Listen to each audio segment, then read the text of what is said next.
더운 여름이 가고 시원한 가을이 왔어요. 우리 친구들은 시원한 바람을 맞는 것을 좋아하나요? 가을에 부는 바람은 아주 시원하고 상쾌하지요. 하나님께서는 우리가 살고 있는 이 지구에 바람이 있게 하셔서 여러 가지 역할을 하게 하셨답니다. 그럼 우리 오늘은 바람에 대해 함께 알아볼까요? 먼저 바람이란 무엇일까요? 바람은 공기의 움직임이에요. 우리가 사는 지구는 공기로 둘러싸여 있어요. 이 공기들이 계속 움직이기 때문에 바람이 부는 것이랍니다. 그렇다면 공기는 왜 가만히 있지 못하고 계속 움직여서 바람을 불게 할까요? 그것은 기압의 차이 때문이랍니다. 기압은 지구를 둘러싼 공기가 지구를 누르는 힘을 말해요. 태양열이 지구를 데우면 지구의 일부 지역의 공기가 위로 올라가요. 햇볕을 많이 받아 따뜻해진 공기가 위로 올라가는 것이지요. 그러면 따뜻한 쪽에 생긴 빈 공간을 채우기 위해 주변의 공기들이 그곳으로 움직이게 돼요. 이렇게 해서 바람이 부는 것이지요. 바람은 늘 공기가 부족한 곳으로 불어간답니다. 어린이 여러분, 너무 덥네요. 어디서 바람이? 시원해.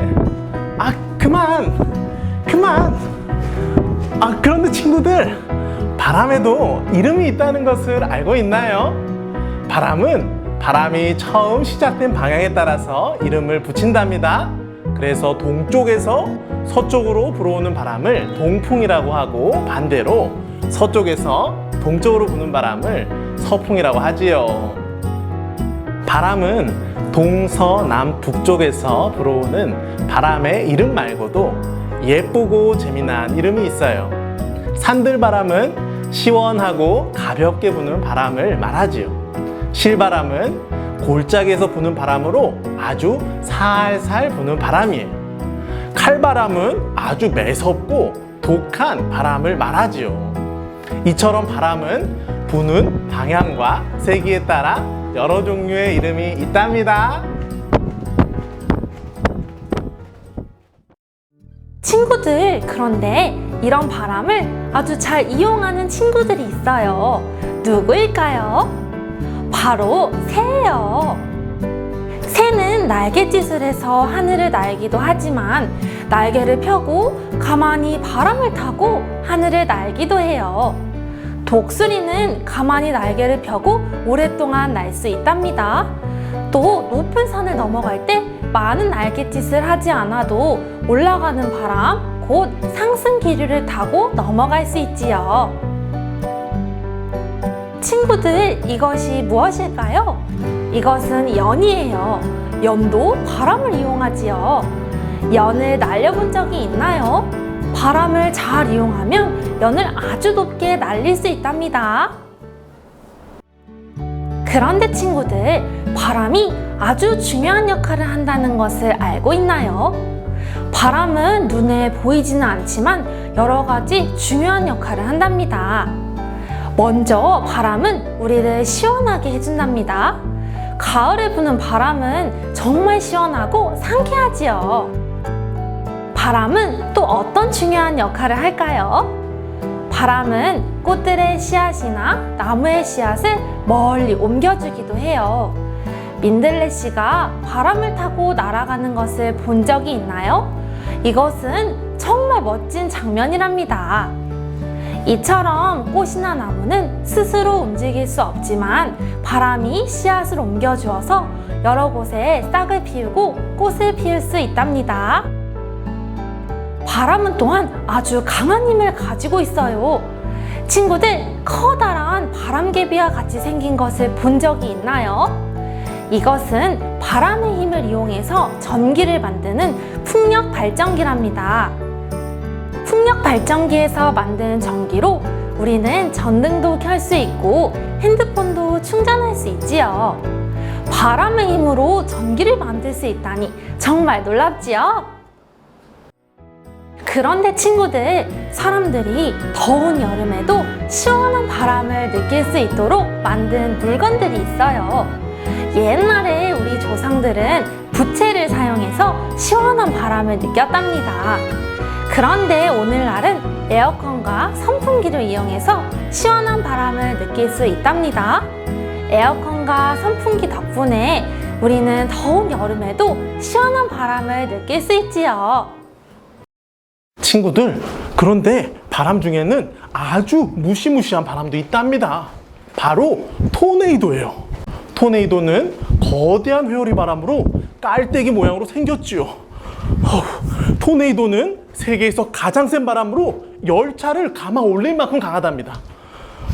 또 지구에서 발생하는 바람 가운데 가장 파괴력이 크지요.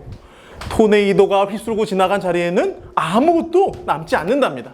토네이도는 주로 미국에서 많이 볼 수 있어요. 저같이 가벼운 사람은 날아간답니다.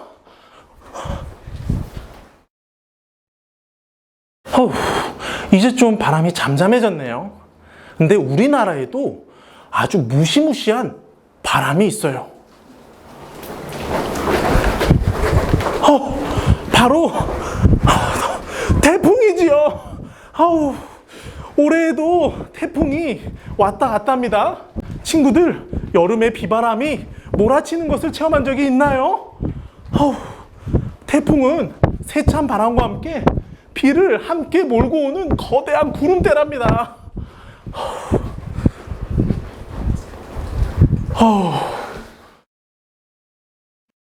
여름에 태풍이 오면 집이 물에 잠기고 바람에 나무가 뿌리째 뽑히기도 하지요. 태풍은 만들어지는 지역에 따라 이름이 달라요. 우리나라에서는 태풍이라고 하지만 지역에 따라서 허리케인, 사이클론, 윌리윌리라고 부른답니다. 그런데 이렇게 무시무시한 태풍이 지구를 위해 아주 중요한 역할을 한다는 것을 알고 있나요? 태풍은 지구의 공기를 순환시켜요. 보통 태풍은 더운 지방에서 생겨서 추운 곳으로 올라가기 때문에 더운 곳의 뜨거운 열을 추운 곳에 옮겨주는 역할을 하지요. 이렇게 태풍은 지구의 온도를 적절히 유지하는 역할을 한답니다. 크고 무서운 바람은 우리에게 피해만 주는 줄 알았는데 정말 놀랍고 신기하지요? 태풍도 지구에 꼭 필요하다니 바람이 있게 하신 하나님의 지혜가 정말 놀랍네요. 그런데 친구들, 성경에서도 강한 바람에 대한 이야기가 있다는 것을 알고 있나요? 친구들, 하나님의 동반자 모세에 대해 배웠었던 거 기억하지요? 하나님께서는 이집트에서 고통받던 그분의 백성을 이끌어내기 원하셨어요. 그래서 모세는 이스라엘 백성들을 인도하여 이집트를 나서게 되었답니다. 그런데 이집트를 떠난 그들 앞에는 큰 홍해가 가로막고 있었어요.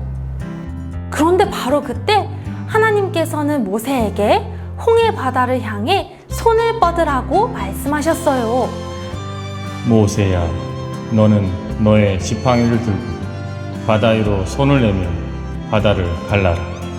모세가 홍해를 향해 손을 내밀자 여호와께서 밤새도록 강한 동풍을 일으키셔서 바닷물을 뒤로 물러가게 하시어 바다를 마른 땅이 되게 하셨답니다. 이렇게 이스라엘 자손은 바다 한가운데로 마른 땅 위를 걸어갔답니다. 하나님께서 강한 동풍을 일으키시어 이스라엘을 구원하신 것이 너무 놀랍지요. 또 성경은 바람이 어디서 와서 어디로 가는지 알지 못한다고 말해요. 눈에 보이지는 않지만 우리가 바람을 느낄 수 있는 것처럼 주님은 보이지 않으시지만 살아계시고 움직이고 계신답니다. 그러므로 우리는 주님을 느낄 수 있지요. 우리는 주님의 이름을 부름으로 바람과 공기와 같은 그분을 호흡할 수 있답니다. 친구들, 오늘은 우리 바람에 대해 함께 알아보았어요. 바람은 우리에게 아주 많은 유익을 가져다 주어요. 우리가 살고 있는 이 지구에 바람이 있도록 하신 하나님의 지혜가 놀랍지요. 또 우리는 눈에 보이지는 않지만 주님의 이름을 부름으로 그분을 호흡하고 느낄 수 있답니다. 우리 주님의 이름을 많이 부르는 어린이가 되어요. 그럼 안녕.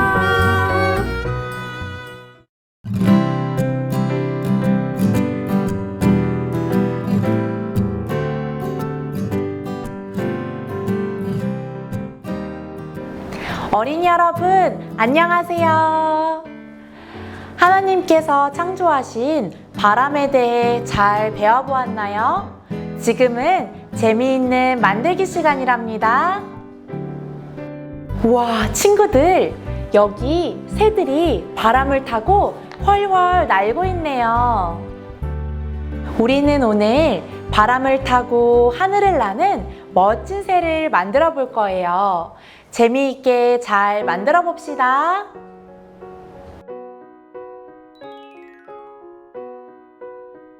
집에서 찾아볼 수 있는 A4 사이즈의 종이를 준비해 주세요. 그리고 스테인플러와 펀치, 끈도 이번 만들기에 주된 재료들이랍니다.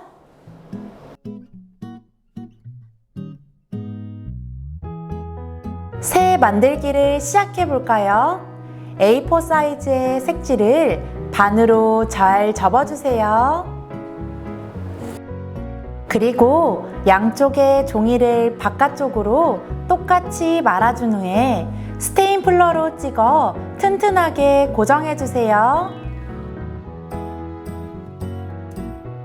이번에는 스테인플러로 찍은 곳보다 살짝 뒷부분에 펀치로 구멍을 뚫어주세요.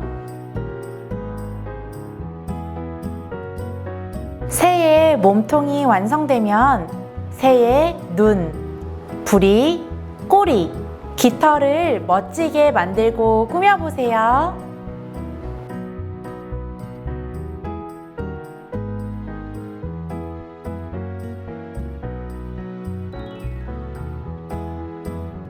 이제 펀치로 뚫은 부분에 끈을 넣어 잘 묶어주세요.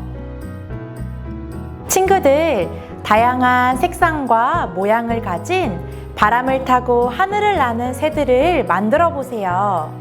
그리고 바람이 부는 밖에서 끈을 잡고 새를 한번 날려보세요.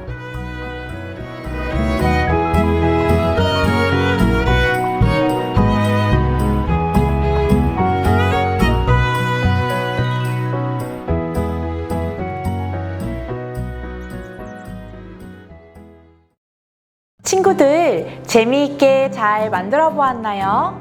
우리 모두 하나님께서 창조하신 시원하고 고마운 바람을 잘 감상하며 하나님의 창조를 누리는 사람들이 됩시다.